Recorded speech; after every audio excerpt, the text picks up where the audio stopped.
Sir, இப்போ ஒரு மடத்துல பாத்தீங்கன்னா 3 சாமியார்கள் வந்து குடிச்சிட்டு ரொம்ப அட்டகாசம் பண்ற மாதிரியும், சாமி கும்பிட வந்த லேடிஸ் முகத்துல விபூதி எடுத்து அடிக்கிற மாதிரியும், இதை எப்படி சார் பாக்குறீங்க? கோயில்ல இருந்தா அரசாங்க நடவடிக்கை எடுக்கும், மடத்துல இருந்தா நம்ம ஒண்ணும் பண்ண முடியும். த்ரிஷா ஒரு போட்டோ போறாங்க, விஜயும் த்ரிஷாவும் இருக்குமா, அதை விஜய் நாய் கொஞ்சிட்டு இருக்க மாதிரி. இப்ப காந்தராஜ் அந்த மாதிரி உட்காந்து இருந்தானா காமவீரன் காந்தராஜ் நான் இந்த மாதிரி ஒழுங்கற்ற செயல்கள்லாம் நடக்குது, இது ஒழுங்கற்ற செயல் சொல்லாது, இந்த மாதிரி செயல் நடக்குதுன்னு சொல்லாது. ஒழுங்கற்ற செயல்னாக்கா அது தப்பு. ஆமா, அவன் என்ன கற்பழிச்சான், நான் கேஸ் கொடுத்தனா, நீங்க எப்படி பதில் சொல்லுவீங்க? திரௌபதி அம்மன் கும்பிடுறீங்க, இல்ல ஒரு அம்மன் மாதிரி நானும் நடந்துகிட்டேன்னு ஒரு பொண்ணு சொன்னா என்ன பண்ணுவீங்க? Q&Q Pharmacy. Invest smart, earn extraordinary, guaranteed return, 100% buyback assurance. Q&Q Pharmacy.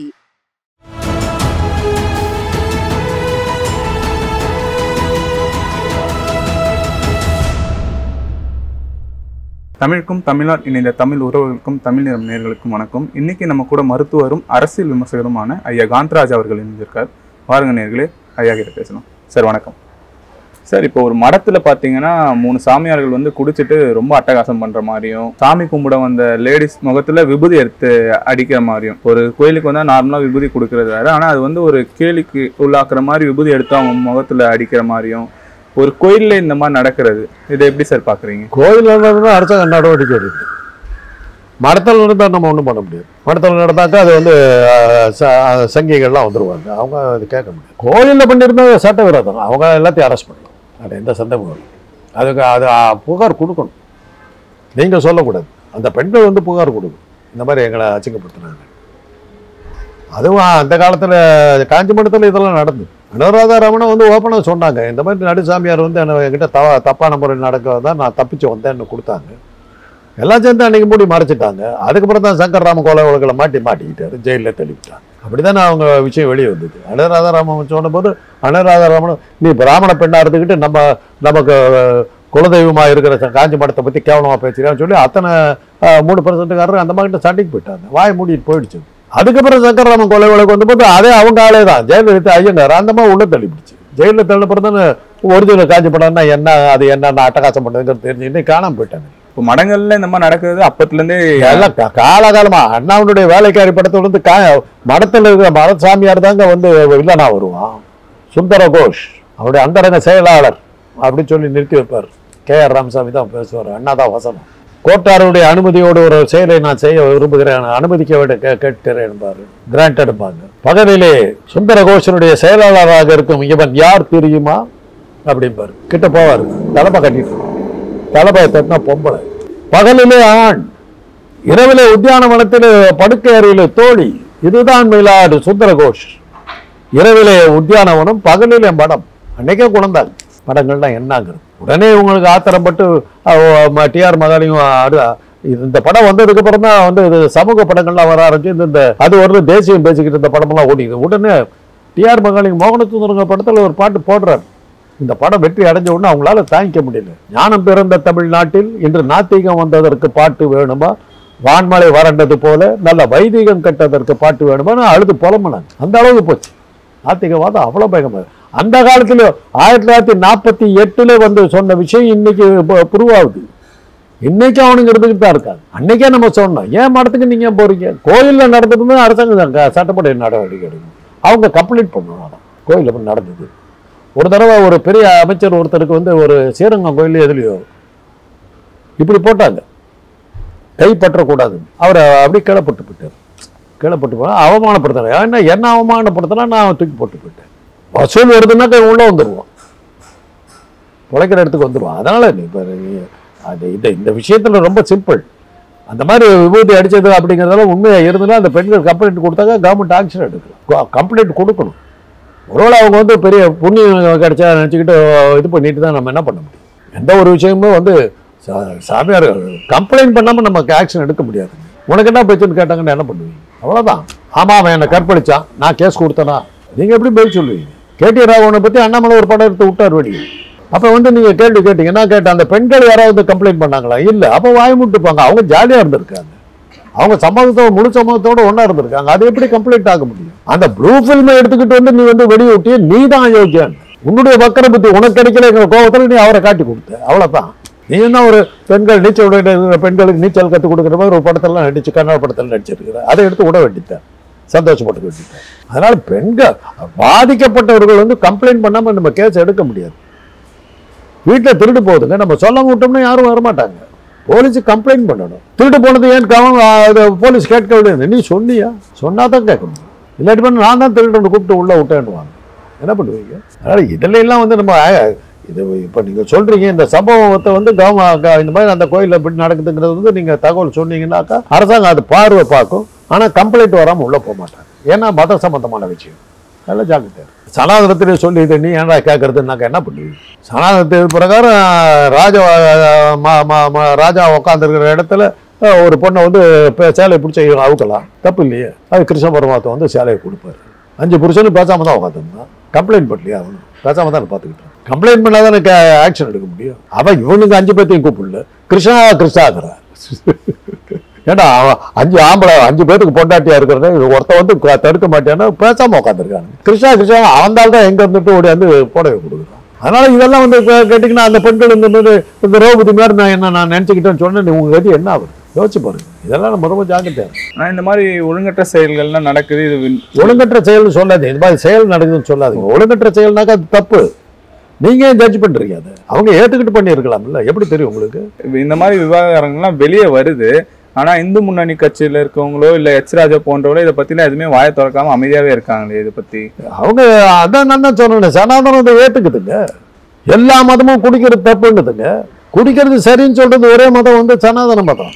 குடிக்காதவன் அசுரன், குடிக்கிறவன் கடவுள், தெரியுமில்ல?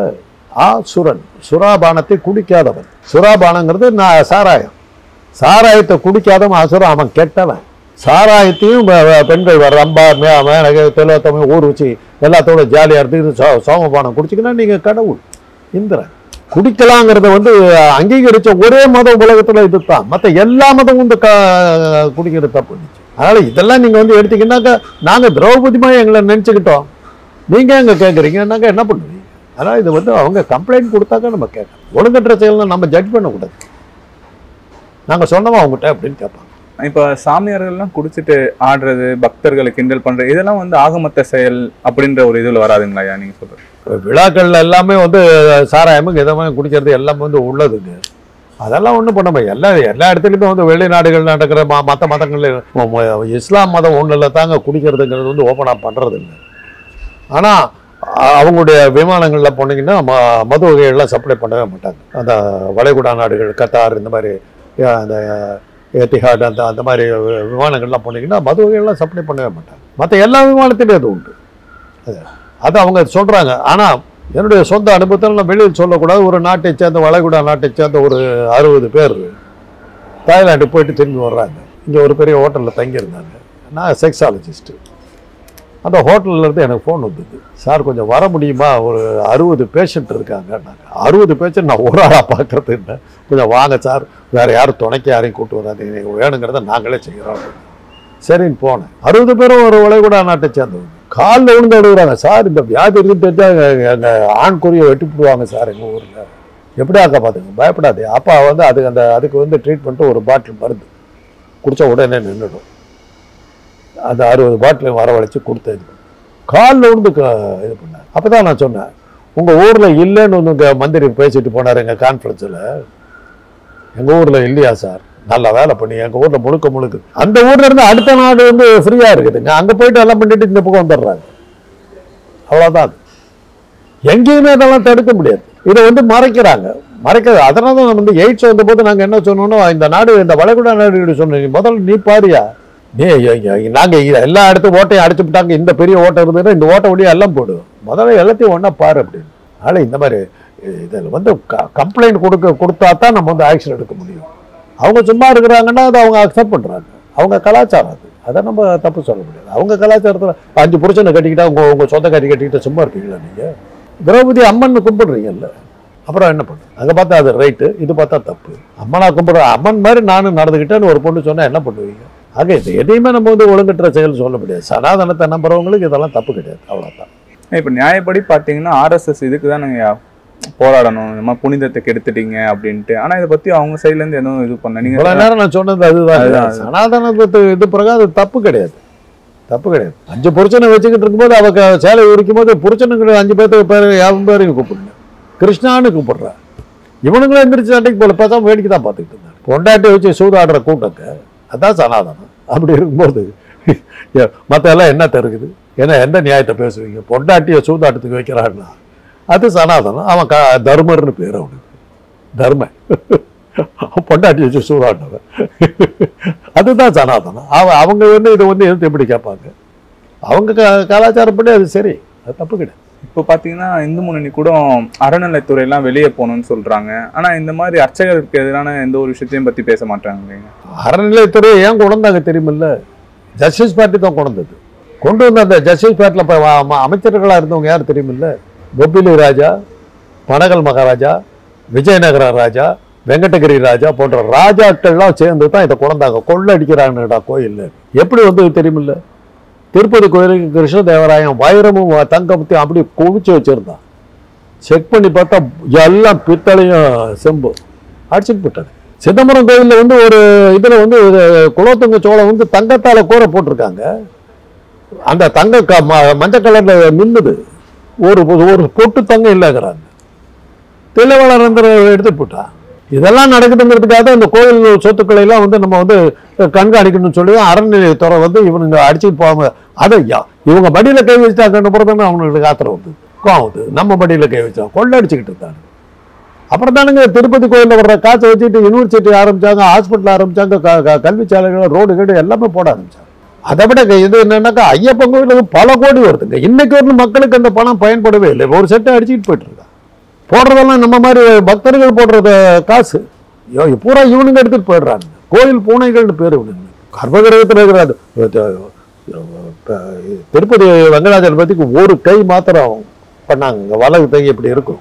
அது மாத்திரம் வந்து 50ஆம் வருஷத்துல வந்து 2 கோடி ரூபாய்க்கு வச்சாங்க. நீங்க சொல்றாங்க எல்லாம் வெறும் கைதான் இருக்குது. கில்ட்டு கவரிங் எல்லாம் தட்டு. கிருஷ்ணராய கொடுத்தது என்ன ஆச்சுன்னே தெரியல.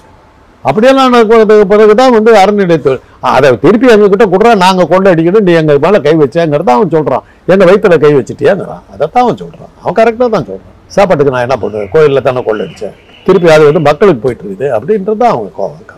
அதுக்கு தான் அவங்க பேசுகிறாங்க. இப்போ பார்த்தீங்கன்னா புதுசாக பவன் கல்யாண் ஒருத்தர்லாம் உள்ளே கூட்டின்னு வராங்க. அவர் வந்து நமக்கே வந்து முருகன் பற்றியும் இந்து மதத்தை பற்றியும் சொல்லி தராரு. இதெல்லாம் எதுக்காக இது மாதிரிலாம் நடக்குது? சொல்லி சினிமா நடிகை எழுதி கொடுத்தவங்க படிச்சுட்டு போகிறாங்க. என்னன்னு கூட அவருக்கு தெரிஞ்சிருக்கேன். யாரும் முருகனுக்கும் பவன் கல்யாணுக்கும் என்ன சம்பந்தம்? திருத்தணியை தாண்டி முருகனே கிடையாது. இந்த ஆள் வந்து என்னத்துக்கு அதை பற்றி பேசுகிறேன்? விடுங்க. அதெல்லாம் சினிமாக்கார கவர்ச்சியில் ஜெயிச்சு உள்ளே வந்த ஆள். அவங்களுக்கெல்லாம் பதில் சொல்லி நம்ம நேரத்தை வேணும். அரசியல் தெரியுமா? நான் இதை பற்றி தெரியும். இதை கவர்ச்சியை காட்டி உள்ள வந்தாச்சு. அதே மாதிரி நினச்சிட்டு வந்து உளறிட்டு போயிருக்காரு. அதுக்கெல்லாம் பதில் சொல்ல வேண்டிய வச்சு. தமிழ் சினிமாலேருந்து வந்து அரசியலுக்கு வந்தவங்களே மக்கள் பெருசாலாம் கொண்டாடல. ஒரு ஆந்திராலேருந்து இருக்க ஒரு நடிகரை கூட்டு வந்து இங்கே வச்சு பண்ணா ஏதாவது நடக்கும்னு ஏதாவது நான் நினைக்கிறேன். தமிழ்நாட்டில் யாரும் கிடைக்கல. அதை வந்து இறக்குமதி பண்ணிருக்காங்க. அதான் அர்த்தம். தமிழ்நாட்டில் யாரும் கிடைக்கல. இவங்களுக்கு எவருப்பா? அப்போ அவன் கல்யாணம் மாதிரி இல்லாட்டி விட்டா அவங்க பாகிஸ்தானில் கூட போய் அல்லாஹ் அக்பர்னு ஒரு ஆளை கூப்பிட்டு வருவாங்க. எதுக்கு துணிஞ்ச உனக்கு தான். ஏங்க முஸ்லீம்கள் படம் எடுத்து உள்ள வந்துட்டான், எடுத்து போறான்னானுங்களா அவனுங்க? உடனே என் தங்கச்சி அழகா இருக்கான்னு சொல்லி ஜோதிபாய் கல்யாணம் பண்ணி வச்சுட்டு மச்சான்னு போய் உட்காந்துக்கிட்டான் அக்பர்கிட்ட. அவுரங்கசீப் போறவங்க அவனுங்க ஏற்றுப்பா. அதுக்கு பின்னாடி வெள்ளக்காரனை ஏற்று வடநாட்டில் ஒரு போராட்டம் ஜான்சி ராணி பானுங்க. வேற யாரு போட்டாங்க? 56 ராஜபுத்திர அரசர்கள் வந்து உடனே இங்கிலாந்து மகாராஜாவுக்கு கப்பம் கட்டி உங்களுக்கு அடிமைகள் சொல்லி இது பண்ணதுனால தானே இங்கிலாந்து ராஜா வந்து சக்கரவர்த்தியா மாறினார். 56 ராஜபுத்திர மன்னர்கள் வந்து எனக்கு கப்பம் கட்டுறாங்க, சக்கரவர்த்தியானார். தென்னாட்டில இருந்து ஒன்றும் போல. தென்னாட்டில் தான் உங்களுக்கு போராட்டம் எடுத்து பூரா தென்னாட்டில் தான். பூலித்தேவன், வேலு நாச்சியார், மருது பாண்டியர், வீரபாண்டிய கட்டபொம்மன், திப்பு சுல்தான், ஹைதர் அலி, கிட்டூர் சின்னம்மா, அல்லு சீதாராமராஜு எல்லாம் தென்னாட்டில் தான் இருந்தாங்க. அதில் வெள்ளைக்காரர்களை ஜெயிச்ச ஒரே ஆள் வந்து வேலு நாச்சியார். வடநாட்டில் எங்கே சண்டை நடந்தது? சத்யஜித் ராய் அருமையாக ஒரு படம் எடுத்து விட்டுருக்கு. நவாபும் ராஜபுத்திர ராஜாவும் சேர்ந்து உட்காந்து சதுரங்க ஆடிக்கிட்டு இருப்பாங்க, செஸ் ஆடிக்கிட்டு இருப்பானுங்க. வெள்ளைக்காரன் குதிரையில ஏறிட்டு ஜாலியாக அவங்க நாட்டை பிடிச்சிட்டு போயிட்டே இருப்பான். அப்படித்தான் படம் முடியும். இவனுக்கு செஸ் ஆடிட்டு தான் நாடு போயிடுச்சு, வெள்ளக்காரங்கிட்ட போயிடுச்சு. அது அவங்க என்னைக்கும் போராண்டதே கிடையாது. யார் வந்தாலும் அக்செப்டட் தான். முகலாயர்களும் தான் அவன் சொந்தம் கொண்டாடிவிட்டான். பிரம்மனுக்கு கோயிலை வைக்கக்கூடாதுன்னாங்க, பிரம்மனுக்கு கோயில் கட்டலையே அவனுங்க, ராமனுக்கு தானே கட்டுறேன். உன் மதத்து பேர் என்ன? பிராமண மதம். அது வெள்ளக்காரன், கிறிஸ்தவ வெள்ளக்காரன் தான் வந்து இந்து மதம் பேரை வச்சு அந்த பேரை வச்சுக்கிட்டு இருக்கேன். பக்கமா இல்லை உனக்கு? ஒரு கிறிஸ்தவன் வச்ச பேரை வச்சுக்கிட்டு உட்காந்துட்டு இருக்கிற. அப்புறம் உனக்கு என்ன, உனக்கு என்ன இருக்குது? பேரு கூட உன் சொந்த பேரை வைக்கல, கிறிஸ்தவன் வச்ச பேரை வச்சுட்டு உட்காந்துட்டு பக்கம் இல்லை உனக்கு? உனக்கு ஏது நாடு? உனக்கு ஏது மொழி? உனக்கு என்ன கலாச்சாரம் இருக்குது? போகிற இடத்துல என்ன கலாச்சாரம் இருக்குதோ அதை எடுத்துக்குவேன். மாடு தின்னுக்கிட்டு இருந்தவன் நீ இன்னைக்கு மாட்டை கடவுளாக திராவிடர்கள் கும்பிட்ற மாதிரி நீ கும்பிடுற. மாடு தின்னவன் தானே நீ. இன்னைக்கு மாட்டை தெய்வமாக கும்பிட்ற கட்டாயத்துக்கிட்ட ஆளாக இருக்கு. அது மாதிரி உனக்குன்னு ஒரு எந்த இடத்துக்கு போகிற அந்த இடத்துக்கு தகுந்த மாதிரி அட்ஜஸ்ட் பண்ணிட்டு போகிற ஆள் நீ. போயிட்டே இரு, இதெல்லாம் பேசாத. அவ்வளோ. இப்போ அண்ணாமலை அவர்கள் மாநாட்டில் இதுக்கப்புறம் ஸ்கூல் பசங்களாம் வந்து கழுத்தில் உத்தராஜ கொட்டியும் நெத்தில விபூதியும் வச்சுன்னு தான் போகணுன்றாரு. ஆனால் அவர் பசங்களாம் பார்த்தோன்னா அப்படி போகிற மாதிரி தெரியல, கான்வென்ட்டுக்கு நல்லா தான் போகிறாங்க. இவர் ஆனால் மக்கள் மத்தியில் இந்த மாதிரி ஒரு விஷயத்த சொல்கிறது எப்படிங்க? வச்சுட்டு போட்டும், என்ன தப்பு இருக்குது? நெத்தியில் திருநூறு வச்சாங்கன்னா அதை வேர்வெல்லாம் இது பண்ணுவது, கண்ட்ரோல் பண்ணுவது. ருத்ராட்ச மாலைக்கு வந்து மருத்துவ குணங்கள் இருக்குது, போட்டுக்கிறது நல்லது தான், தப்பு இல்லை. வாங்கி கொடுக்கணும். ஒரு நல்ல ஒரு ருத்ராட்சமாக வாங்கி கொடுக்கணும். இங்கே இருக்கிற புளியாங்கோட்டையை வந்து ருத்ராட்சம் கட்டி கொடுக்கூடாது. ஒரு ருத்ராட்சம் என்ன விலைன்னு தெரியுமா உங்களுக்கு? வைரத்துக்கு ஈக்குவலான விலை. அந்த கோடுகள் இருக்கு, அந்த கோடுகள் கரெக்டாக வச்சு அது இருந்ததுன்னா அதெல்லாம் வைரத்தை விட விலை ஜாஸ்தி. அண்ணாமலைக்கு இருக்கிற வசதிக்கு வாங்கி கொடுக்கலாம். பட்டி கொடுப்பவர்களுக்கு திராவிடங்க இப்போ திருநீர் அணிஞ்சாவே வந்து சிவபெருமானை கும்பிட்றதா அர்த்தம். வேதத்தில் சொல்லப்படாத கடவுள், சனாதனத்துக்கு எதிரான கடவுள், சனாதனை கண்டு பயப்படுற கடவுள். ராவணனை கொண்டு விட்டாங்க. ராவணன் வந்து சிவனுடைய சீடன். ராமேஸ்வரத்தை வந்து லிங்கத்தை படைச்சு நான் பண்ணது தப்பு, என்னை மன்னிச்சிருன்னு சொல்லி சிவபெருமானிட்ட மன்னிப்பு கேட்கிறான் ராமன். அதுதான் சனாதனம். வேதங்களில் சொல்லப்படாத சிவபெருமானின் காலில் விழுந்து கும்பிட்டவன் வந்து வேதங்களில் சொல்லப்படுகிற ராமன். அதுதான் திராவிடம். அவங்க காலில் விழுந்து கிடக்கிறது தான் சனாதனம். சரி, இப்போ இதை வச்சு பார்க்கும்போது அதிமுக வந்து பாஜக கூட்டணி விட்டு வெளியே வந்துருமா? பாஜக வந்து அதிமுக தான் எங்க கூட்டணின்னு சொல்றாங்க. அப்படி இருக்க பார்க்கையில அதிமுக வந்து பாஜக கூட்டணி விட்டு வெளில வந்து தாவைக்கா கூட போறதுக்கு ஏதாவது வாய்ப்பு இருக்கா? தாவைக்கா சைட்ல இருந்து அமைதியாவே இருக்காங்க. ஆனா இந்த மாதிரி நடந்துட்டு இருக்கும் போது த்ரிஷா ஒரு போட்டோ போடுறாங்க, விஜயும் த்ரிஷாவும் இருக்குமா, அதை விஜய் நாய் கொஞ்சிட்டு இருக்க மாதிரி. இதெல்லாம் பார்க்கும்போது மக்கள் மத்தியில் எதுவும் கசப்புணர்வு ஏற்படுத்தாதுங்களா? கொடுத்து வச்சவன்னு சந்தோஷம் தான் போடுவாங்க. அது ஆளை பொறுத்து இருக்குது. இப்ப காந்தராஜ் அந்த மாதிரி உட்காந்து இருந்தானா காமவீரன் காந்தராஜ் இருப்பாங்க. தமிழ்நாட்டு ஜனங்க அப்படி தாங்க. இப்போ எம்ஜிஆருடைய சமாதி இருக்குது. சமாதியில் யார், சமாதியில் வேற யாரு இருக்கா? அதில் ஜெயலலிதாவுக்கு இது பண்ணியிருக்காங்க. எம்ஜிஆருடைய மனைவி யாரு? ஜானகி. அவங்களும் முதலமைச்சராக இருந்தாங்கல்ல. அவங்க சமாதி எங்க இருக்குது? முதலமைச்சராக இருந்தவங்க கட்சியில் முதலமைச்சராக இருந்தவங்க சமாதி அவங்க கூட வைக்கிறீங்கன்னாக்க ஜானகி வச்சிருக்கணும். ஜானகி கொண்டு போய் கண்ணமாப்பேட்டையில் எரிச்சு விட்டீங்க. அப்படிப்பட்ட கலாச்சாரங்க. எம்ஜிஆர் கூட எல்லாம் இருந்தாக்க நம்ம தலைவர் பார்த்தியா பொம்மையெல்லாம் மயங்குவா. அதே கலைஞர்னாக்க காமவெறி பிடிச்சவங்க. இதுதான் நம்ம தமிழ்நாடு. நீங்க செஞ்சீங்கன்னா ரைட்டு, நான் செஞ்சா அயோக்கியத்தனம். இவனுக்கு வேற ஒரு வைத்திருச்சு, அதுக்கு நாம என்ன பண்றது? அதனால அதை வச்சுக்கிட்டு மக்கள் என்ன நினைப்பாங்க, இது பண்ணுவாங்க. விஜய் வந்து நான் கண்ணாப்பெல்லாம் திட்டணும், எனக்கு ஒரு கோபமெல்லாம் வருது. ஏன்? எனக்கு கிடைக்கல, அவ்வளோ காசு என்கிட்ட இல்லை. எனக்கு ஆசை தான் திருச்சா மடியில் உட்கார வச்சுக்கணும், என்கிட்ட பணம் இல்லையே. அதனால நான் வந்து விஜய் இப்படி செய்யலாமா? அவன் ஊட்டமன். ஆம்பளையில ரெண்டு தாங்க, கிடைச்சவன் கிடைக்காதவன். 1000 தடவை சொல்லிடுறேன். கிடைச்சவன் ஜாலியாக போயிட்டு இருக்கிறான், கிடைக்காத அந்த மாதிரி உபதேசம் பண்ணிட்டு இருக்கான், அவ்வளோதான். ஆனால் இதெல்லாம் வந்து இதனால ஒன்றும் அவன்லாம் சொல்லாதீங்க. பார்த்தா பாஜகவுடைய கூட்டணிங்கிறதுல யாரெல்லாம் இருக்காங்கிறது அவங்களுக்கே தெரியாத ஒரு விஷயம். அதை கண்டுபிடிச்சு நம்ம சொல்லிட்டோம்னா நமக்குள்ள நோபல் பிரைஸ் கிடைக்கும். கஷ்டம். அது கடைசி நிமிஷம் தெரியும். அவங்க கிட்ட கூட்டணியில் பாஜக கூட கூட்டணியில் இருக்கிற ஒரே ஒரு இது வந்து நிச்சயமாக தெரிஞ்ச ஒரே ஒரு விஷயம் வந்து தேர்தல் ஆணையரும் வாக்கியந்திரமும் தான். அவங்க கூட்டணியில் அவங்க தான் இருக்காங்க, வேற யாரும் இல்லை. தேர்தல் ஆணையரை வச்சுக்கிட்டு அவங்க எலெக்ஷன் நடத்துகிறாங்க. அதில் அவங்க வேணுங்கிற முடிவுகளை கொண்டு வந்துடுறாங்க. அதனால் தேர்தல் ஆணையர் தான் இந்திய எலெக்ஷன் கமிஷனர் தான் அவங்களோட கூட்டணியில் இருக்கவர். வேற யாரும் கடைசியில் சொன்னால் தான் தெரியும். நன்றி sir. Q&Q Pharmacy. Services available: medicine, optical, diagnostics, audiology. Q&Q Pharmacy.